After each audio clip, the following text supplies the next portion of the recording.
റിനു, എന്തുകൊണ്ടാണ് ഇപ്പോൾ ഒരു ജയിൽ മാറ്റം ഉണ്ടാവുന്നത്?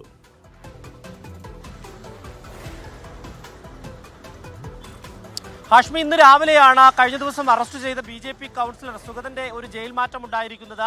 ഈ കാപ്പ കേസിൽ അറസ്റ്റ് ചെയ്യുന്നവരെ അതീവ സുരക്ഷാ ജയിലായിട്ടുള്ള വിയൂരിലേക്ക് മാറ്റും. അത് സാധാരണ ഒരു നടപടിക്രമമാണ്. ആ നടപടിക്രമം പാലിച്ചു എന്ന് മാത്രമാണ് അധികൃതരിൽ നിന്ന് നമുക്ക് മനസ്സിലാക്കാൻ വേണ്ടി കഴിയുന്നത്. തൃശ്ശൂർ വിയൂരിലെ ജയിലിലേക്കാണ് അദ്ദേഹത്തെ മാറ്റിയിരിക്കുന്നത് എന്നുള്ള വിവരവും ലഭിക്കുന്നുണ്ട്. എന്തായാലും നിലവിൽ വട്ടിയൂർക്കാവ് പോലീസിനെതിരെ വലിയ ആരോപണം ഈ കുടുംബം ഉയർത്തിയിരുന്നു. ഈ ഭാര്യയുടെ താലിമാല പൊട്ടിച്ചു, ഒപ്പം മകന് നേരെ തോക്ക് ചൂണ്ടി. പക്ഷേ ഇതെല്ലാം പോലീസ് നിഷേധിക്കുകയാണ്. പോലീസ് വെല്ലുവിളിക്കുന്നു. കാരണം ഇന്ന് പോലീസ് ഉദ്യോഗസ്ഥരുമായി നമ്മൾ സംസാരിക്കുമ്പോൾ പറയുന്നത് ഈ സുഗതന്റെ വീട്ടിൽ അറസ്റ്റ് ചെയ്യാൻ എത്തുമ്പോൾ അതീവ സുരക്ഷയാണ് ഒരുക്കിയിരുന്നത്. ഈ പോലീസല്ല, ഈ വീട്ടുകാർ. കാരണം CCTV ചുറ്റും അവർ സ്ഥാപിച്ചിട്ടുണ്ട്. ഈ CCTV ദൃശ്യങ്ങളുടെ പുറത്തു വിടണം എന്നുള്ളതാണ് ഈ പോലീസ് പറയുന്നത്. അതിൽ അങ്ങനെ ഒരു തോക്ക് ചൂണ്ടൽ ഉണ്ടായിട്ടുണ്ടെങ്കിൽ, ഭാര്യയുടെ താലിമാല പൊട്ടിച്ചിട്ടുണ്ടെങ്കിൽ ആ ദൃശ്യങ്ങൾ ഉണ്ടാകുമെന്നുള്ളതാണ് പോലീസ് പറയുന്നത്. എന്തായാലും ഈ പോലീസിനെ തടയാൻ ആക്രമിക്കാൻ ശ്രമിച്ച കേസ് സുഗതന് നേരെ ചുമത്തിയിട്ടുണ്ട്. അതിൽ അനുജൻ സന്ദീപ് രണ്ടാം പ്രതിയാണ്. സന്ദീപിനെയും കസ്റ്റഡിയിൽ എടുക്കുവാൻ വേണ്ടി ശ്രമിച്ചിട്ടുണ്ട്. എന്തായാലും CPM വലിയ രാഷ്ട്രീയ ആരോപണങ്ങളുമായി രംഗത്ത് വരുന്ന ഒരു സാഹചര്യമുണ്ട്.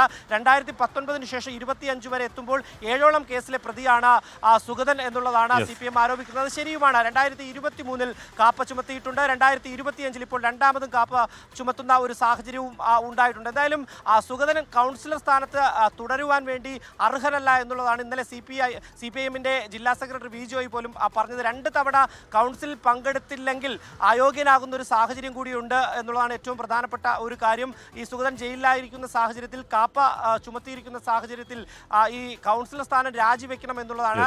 കുറച്ച് നാളുകൾക്ക് മുമ്പ് BJPയിൽ നിന്ന് സുഗതൻ ചെറിയ പുള്ളിയല്ല, അത് തർക്കമില്ല. അപ്പോൾ അതിന്റെ ബാക്കി കാര്യങ്ങളൊക്കെ മുന്നോട്ടൊക്കെ പോകുന്നുണ്ട്, പ്രതിഷേധങ്ങളൊക്കെ നടക്കുന്നുണ്ട്. അപ്പോൾ അതിൽ നടപടി ഉണ്ടാവുമോ എന്ന കാര്യം നമുക്ക് കാത്തിരുന്ന് കാണാം. പക്ഷേ സുഗതന്റെ പേരിൽ അദ്ദേഹത്തിന്റെ ഭാര്യയും മക്കളും അതിക്രമം നേരിട്ടു എന്ന് പറഞ്ഞത് ശരിയാണെങ്കിൽ അത് ശരിയല്ല. അത് സുഗതൻ ഏത് കാപ്പാക്കർ സ്മൃതിയാണെങ്കിലും.